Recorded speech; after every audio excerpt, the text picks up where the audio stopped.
Salut chers abonnés de Insertion Pro, nous sommes encore là aujourd'hui. Nous allons, comme je vous l'ai promis, nous avons prévu une série de vidéos par rapport aux bienfaits de l'agriculture en Afrique et comment montrer à la jeunesse africaine les voies et moyens par lesquels elle peut passer pour pouvoir se lancer dans ce secteur, un secteur rentable.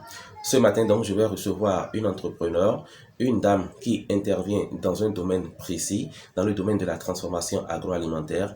Elle va se présenter, nous dire un peu ce qu'elle fait, les merveilles qu'elle offre sur le marché aujourd'hui, et vous aurez le temps aussi de comprendre un peu son parcours. Vous allez voir d'où elle est partie et à quel niveau elle est aujourd'hui, où est-ce qu'elle est en train de partir, et si vous avez aussi envie de vous lancer dans un secteur, dans le secteur de de la transformation agroalimentaire.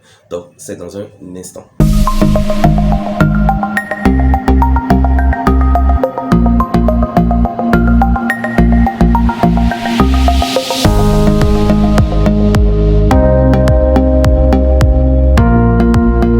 Ok, bonjour madame, et nous sommes dans vos murs aujourd'hui pour mieux vous connaître, connaître vos activités et pourquoi vous avez décidé de vous lancer dans l'entrepreneuriat, quels sont vos challenges au quotidien. J'espère que vous allez très bien et vous allez donc vous présenter à nos abonnés, à ceux qui nous suivent chaque jour et nous dire un peu ce que vous êtes dans la vie active.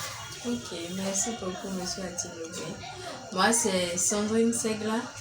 Je suis ingénieure agroéconomiste de formation et je suis promotrice des entreprises passerelles des plantes aromatiques et médicinales. Nous sommes dans la transformation des plantes aromatiques et médicinales. Vous avez dit que vous êtes agroéconomiste. Et c'est quoi cette profession? C'est quoi une agroéconomiste?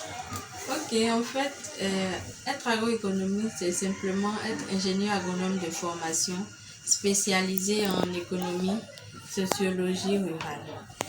Ok, ça veut dire que votre travail est beaucoup plus basé en zone rurale. Oui. D'accord. Ok. Donc, on suit une formation en agronomie et ensuite on fait une spécialité. Oui. Comment se fait-il qu'une grande agronome ou agroéconomiste veuille se lancer dans l'entrepreneuriat? Qu'est-ce qui vous a poussé à aller vers l'entrepreneuriat? Ok, déjà j'ai choisi même la filière agronomie pour cette opportunité qu'elle offre de se mettre à son propre compte. Alors, faire de l'entrepreneuriat, c'est un choix que j'ai fait parce que durant tout mon cursus, pendant longtemps, j'ai entendu parler de la nécessité pour un pays qui a envie de se développer, de créer de la valeur. Sans création de valeur, sans création d'emploi, il n'y a pas de richesse, il n'y a pas de développement pour un pays. Alors, voulant être utile à ma nation, voulant réellement contribuer sérieusement au développement de mon pays, j'ai fait ce choix d'entreprendre. Et surtout dans le domaine agricole, parce qu'on sait que tout part de là. La réussite, le développement des pays passe d'abord par le développement de leur secteur agricole. Ah, super. Aujourd'hui, beaucoup de jeunes ne sont pas forcément d'avis. Et est-ce qu'aujourd'hui, vous pouvez nous dire un avantage, juste un avantage que vous avez lorsque vous décidez par exemple de vous lancer dans l'entrepreneuriat agricole? Ok, et au niveau de l'entrepreneuriat agricole, la sécurité alimentaire de nos pays aujourd'hui est un défi. C'est un challenge et que les pays africains doivent tout faire parce que continuer à importer tout ce que nous mangeons au quotidien ne nous aidera en rien, alors là vraiment en rien à produire de la richesse, de la valeur. Alors que sans ça, vraiment, nous n'irons nulle part. Donc, je pense que l'agroalimentaire aujourd'hui est un secteur porteur vraiment de richesse et de valeur. Et tout est encore à faire, surtout dans nos pays africains. Donc, je pense que réellement, il y a du travail à faire de ce côté-là. Et ça nourrit réellement son homme. Ah, d'accord. Ça nourrit réellement son homme parce que j'allais vous poser la question. Aujourd'hui, la jeunesse n'entend plus les choses de cette manière. Et la jeunesse considère l'agriculture, l'agrobusiness, tout ce qui entoure, bien entendu, comme un métier pour les autres, ou du moins un métier pour les vieux, un métier pour ceux-là qui peut-être n'ont pas réussi, qui n'ont pas bien étudié. Est-ce que vous êtes de cet avis? Pas du tout alors là, pas du tout. D'accord. Et on voit quand même que de plus en plus, il y a justement de l'engouement au niveau de la jeunesse à travailler, à créer, à innover, même si ce n'est pas que dans le domaine agricole. Mais je pense que c'est à nous qui sommes déjà dans le secteur, qui travaillons déjà, c'est à nous d'orienter justement nos jeunes frères et de les aider à choisir ce chemin-là et à poser le pas dans les nôtres pour aboutir aux résultats escomptés. Ok. Vous avez décidé de vous lancer dans l'entrepreneuriat. Et est-ce que vous avez eu des soutiens? Est-ce que les parents, le mari, les frères, les cousins, est-ce que vous avez eu du soutien? Est-ce qu'on vous a soutenu? Est-ce qu'on a accepté que vous puissiez, en tant que femme, bien entendu, vous lancer dans l'entrepreneuriat? Bien sûr, bien sûr. Je remercie d'ailleurs ici mon père et mon époux qui ont été d'un grand soutien. Wow. Il vous a accompagné. Oui, oui. Bravo, monsieur l'époux, et on vous tire chapeau. Merci beaucoup d'avoir aidé votre femme à se lancer dans l'entrepreneuriat. Ok, merci. Continuez. Il y a les parents, il y a l'époux. Et qui d'autre? Et on a également eu la chance assez tôt de connaître une structure d'accompagnement qui nous a aidé à poser nos premiers pas. Laquelle? Sens Bénin. Sens Bénin, oui, ok. Qui accompagne les entrepreneurs ruraux et même urbains. Voilà. Okay. Alors, je remercie vraiment toutes ces personnes-là parce que c'est pas chose facile et ne serait-ce que le regard de l'entourage, ça aide à aller de l'avant. À aller de l'avant. Dites-nous, une ou deux difficultés auxquelles vous avez été confrontés lorsque vous avez décidé de vous lancer dans l'entrepreneuriat, lorsque vous avez décidé de créer votre entreprise. Donnez-nous une ou juste deux difficultés auxquelles vous avez été confrontés. Ok, déjà au démarrage, je n'avais aucune base sur la gestion administrative d'une structure. Alors ça m'a quand même posé problème à ce niveau-là. Aussi la gestion de la ressource humaine parce qu'on travaille forcément avec des hommes et une entreprise ne peut pas évoluer sans une équipe dynamique. Donc à ce niveau-là également, j'ai eu des difficultés. Et aussi, ce qui est basique chez tout le monde, c'est au niveau financier, il y a quand même le compte tenu de l'ampleur qu'on voudrait donner à son activité. Et on se voit forcément limité. Des trous de trésorerie, voilà. Des manques de capitaux. C'est exactement cela. Ok. Des difficultés a priori qui pourraient donc vous amener à rebrousser chemin. Pourquoi vous n'avez pas décidé d'abandonner?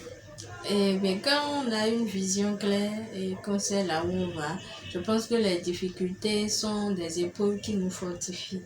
Du coup, en plus avec le soutien de l'entourage, ça peut aller. Oui, vous prenez de la hauteur, vous allez de l'avant. Ça nous aide à aller de l'avant. D'accord. Ok. Et je vais parler un peu maintenant de votre entreprise. Votre entreprise, c'est quelle entreprise et elle fait quoi? Ok. Et notre entreprise s'appelle Passerelle des plantes aromatiques et médicinales parce que nous sommes essentiellement dans la production et la transformation de plantes aromatiques et médicinales. D'accord. Spécialement l'artémisia. Ok. L'artémisia, aujourd'hui, selon les informations recoupées ça et là, nous savons que c'est un produit miracle pour l'Afrique dans le traitement, je crois, du paludisme. C'est bien ça.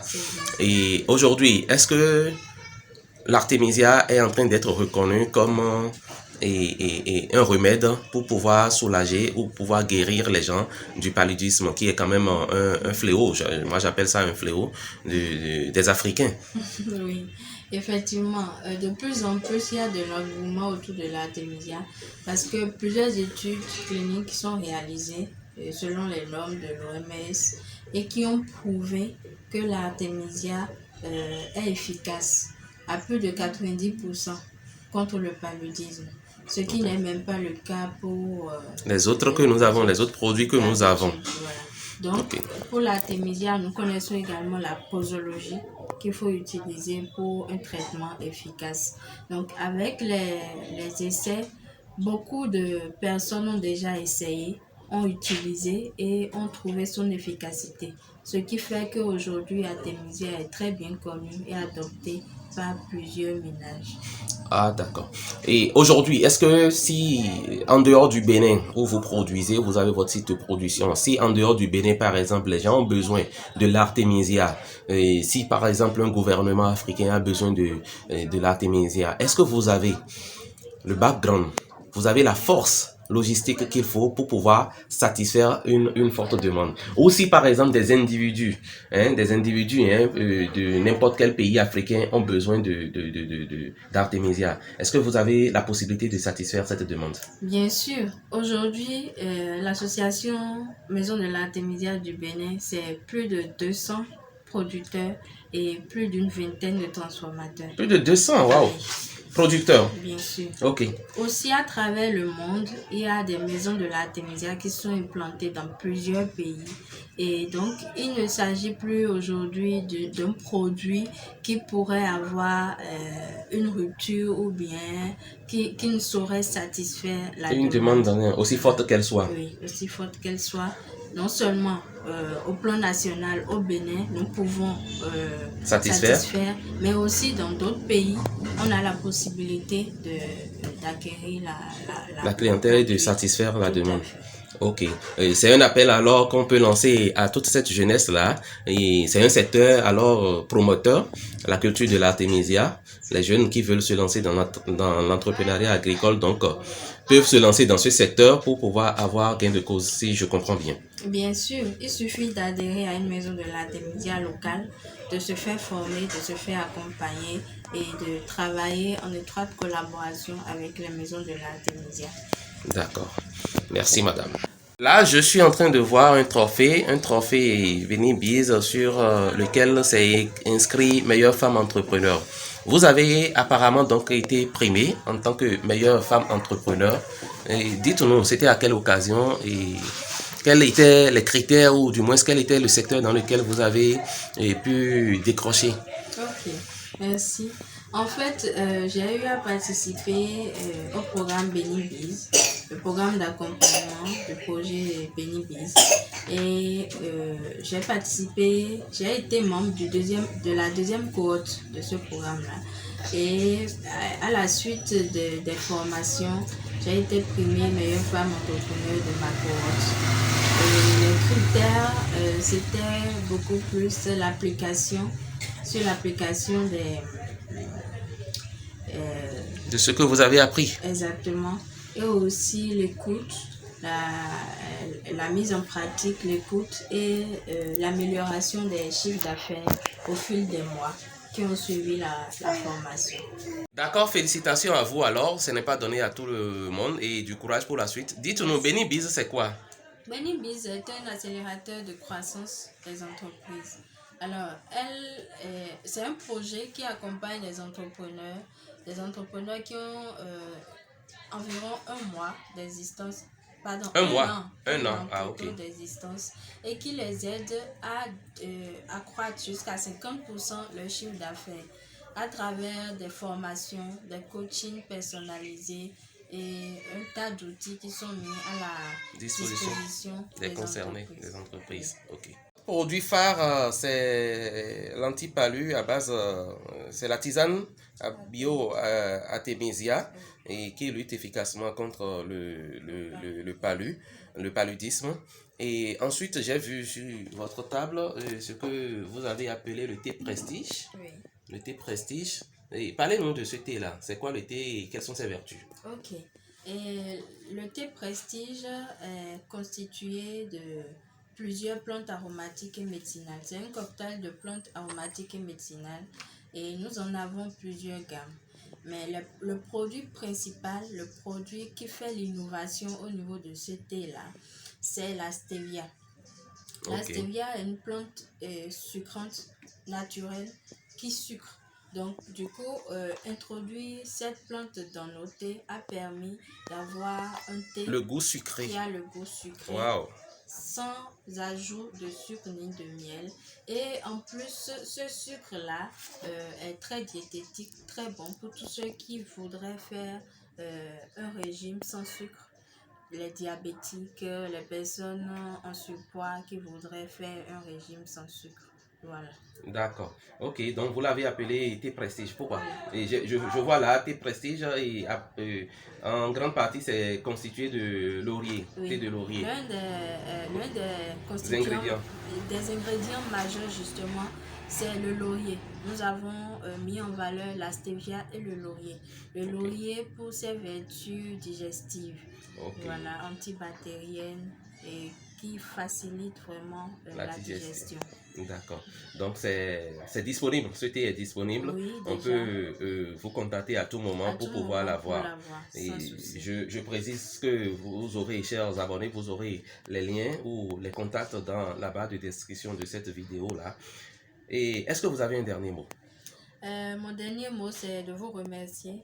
Vous remercier pour cette initiative que vous avez prise et qui permettra vraiment à plusieurs jeunes de se sentir plus à l'aise avec l'entrepreneuriat et de savoir précisément comment évoluer ou mettre les pieds pour atteindre leurs objectifs. D'accord. Merci à vous. Merci pour l'honneur que vous nous faites également de nous accueillir.